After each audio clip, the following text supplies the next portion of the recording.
saya dapat kesempatan kuliah di luar negeri, pikiran saya semakin terbuka. Loh, orang di sini kok sudah terlalu maju sekali.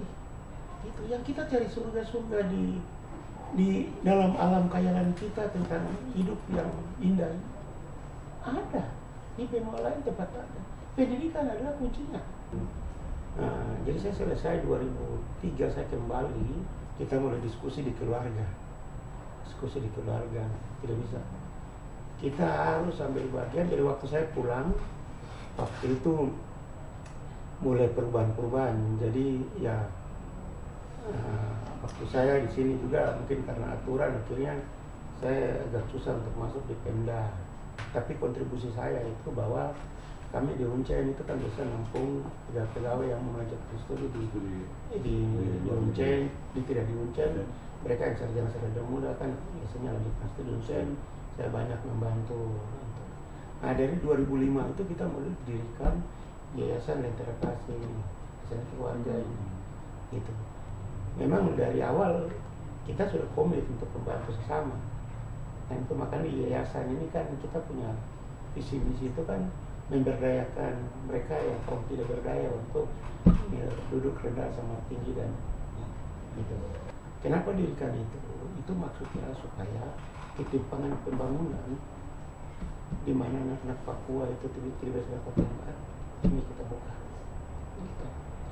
Sehingga dari 2007 itu ketika kita buka, pada saat itu Bapak John Bluba ini muncul dengan ide untuk bagaimana harus ada sebuah perguruan tinggi di Merauke yang harus bisa menampung anak-anak asli dan juga membesarkan anak-anak luar perguruan tinggi. Maka lahirlah yang namanya Yayasan Anima. Oh, Yayasan Anima. Itu yang tadi ada di Yayasan Anima. Gitu. Dari situ baru kemudian beliau mulai dengan IPTN itu. Waktu berjalan, karena waktu itu kan ada wacana tentang pemekaran provinsi. Sudah beliau gabungkan perguruan tinggi swasta, baru termasuk dalamnya tuh Stisipol yang pada waktu itu. Tapi waktu itu karena kami juga sementara buat proposal untuk jadi Stisipol, ya saya di Dikti saya bilang, wah saya ini bukan pakai pendekatan politik, saya sudah berjuang dan Dikti tahu itu. Akhirnya mereka bilang, Bapak sabar dulu, sudah John Bluba punya didorong menjadi Universitas swasta waktu itu. Terus 6 bulan kemudian saya punya susul Stisipol akhir. Sekitar 2010 itu pada saat bersamaan itu Unmus itu menjadi negeri. Di Uncen di era SBY itu SBY kasih hadiah itu Unmus itu dari swasta menjadi negeri. Itu perseroan negara. Kita di Uncen itu berdiri pasca sarjana. Ya. Program pasca sarjana baru ada beberapa universitas yang di luar, kalau tidak salah di Sulawesi dengan di Bangka Belitung itu. Kalau tidak salah tadi itu. Dengan di Bangka Belitung. Ya. Dengan adanya program pasca sarjana itu mereka buat benchmark. Kita yang punya kapasitas bagus tidak bisa mengajar juga di sana. Karena kita bukan kualitas S2. Wah, saya terganggu.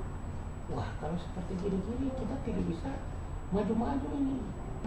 Kita di Uncen ini kalau cuma master tidak bisa berkembang. Saya ajak teman-teman, kita pergi kuliah. Akhirnya saya ajak 10 orang, kita pergi kuliah. Teman-teman dari Unmus juga ada kuliah di sana. Seperti di Hasanuddin. Seperti Pak Rena orang. Ya. Sudah selesai 2006. 2016. Selesai 2016, saya termasuk beruntung sekali.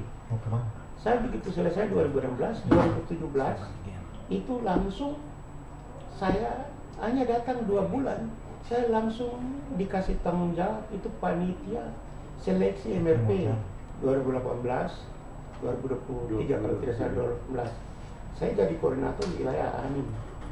Jadi dari Ahmad, Maki, Merauke, Boven saya jadi koordinatornya. Gitu. Nah, pada saat bersamaan 2017 juga saya jadi tim seleksi JPT, Jabatan Pimpinan Pratama untuk Eselon 2. Jadi mereka yang kepala badan, kepala dinas, Pemda.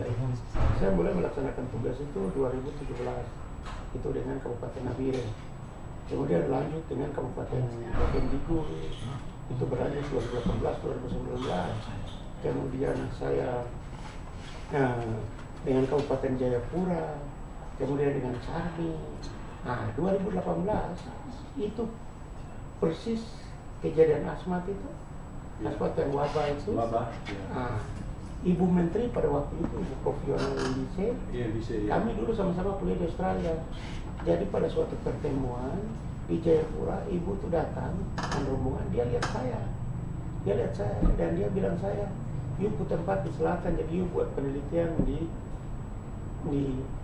asma kaitan dengan waktu itu wabah." Sudah saya dapat kerjasama dengan kementerian bicara pemberdayaan perempuan, sudah saya lakukan itu. Gitu. Nah, dan 2014 itu kami dari waktu saya di Stisipo itu saya kerjasama dengan pemerintah Bovendiku lagi, itu kami buat rencana RPJMK kampung, rencana pengembangan jangka panjang kampung. Itu 20 distrik itu ada berapa, 112 kampung itu kami garap habis itu 2012 saya garap. Nah, kemudian itu 2018, kemudian 2020 kemarin 2019 itu saya dapat pekerjaan lagi dari Bovendiku, itu saya buat master plan kawasan perbatasan untuk pengembangan kawasan perbatasan 2019. Apa yang membuat Anda tertarik untuk datang Unmus sebenarnya apa, Pak? Begini, saya sebenarnya karena begini, akhirnya saya coba masuk dalam perasaan masyarakat, bahwa rupanya mereka butuh semacam ingin untuk mereka juga memajukan kembali. Lewat siapa?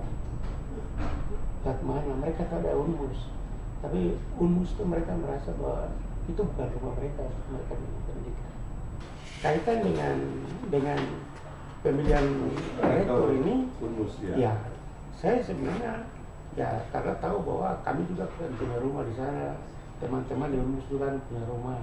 Jadi kan kita saling artinya berada di bawah satu payung. Payung kita kan satker gitu, jadi satuan kerja. Jadi pikir itu urusan mereka. Nah, rupanya masyarakat permintaannya lain gitu loh. Jadi saya yang sudah rasa nyaman karena jujur saja bahwa dengan jabatan saya asisten direktur, saya bisa mengendalikan, mengatur prodi-prodi, dan kami punya sistem di sana sudah bagus, dan ya mereka menghargai saya sebagai pimpinan, dan saya menikmati dari saya punya kekuasaan, kewenangan yang saya atur, dan ya kita sangat profesional sekali karena saya punya kapasitas untuk itu, bukan saya karena jabatan, karena kapasitas saya mereka menggunakan saya. Contoh kalau S3 itu saya wajib ikut, dan ketika menguji Prof Akbar itu selalu kasih saya orang pertama yang harus tanya, itu yang lain itu biasa ikut. Untuk S2? S3. Masih S3, jadi saya dianggap punya kapasitas untuk itu, dan Prof selalu mengatakan, dan teman-teman selalu merujuk kepada apa yang saya tanyakan gitu. Dan Pak Rektor kasih saya jabatan Asdir 1. Nah, pengalaman saya di Sipol itu membuat saya semakin matang. Dan ketika saya duduk di sana yang tepat sudah istrinya sudah terbentuk lancar. Ya, saya merasa juga ikut karena ada aspirasi dari masyarakat untuk minta saya gitu, untuk saya datang di sini gitu loh. Saya sebagai pendidik datang di sini itu bukan untuk obrak-abrik, untuk membangun, itu untuk kita maju sama-sama berkembang. Tidak ada yang lain-lain gitu. Saya ini pendidik, saya sudah senior sekali gitu. Jadi saya pikir tidak ada masalah gitu. Artinya saya kita sampaikan Bapak bahwa siap untuk bertarung, misalnya kalau di belakang Bapak masih ada yang ikut daftar ya. Kita kan belajar ilmu itu, dan kita yang ngajarkan orang di sana itu yang biasa gitu loh. Masa kita yang biasa kasih dorongan, baru kita yang drop malah.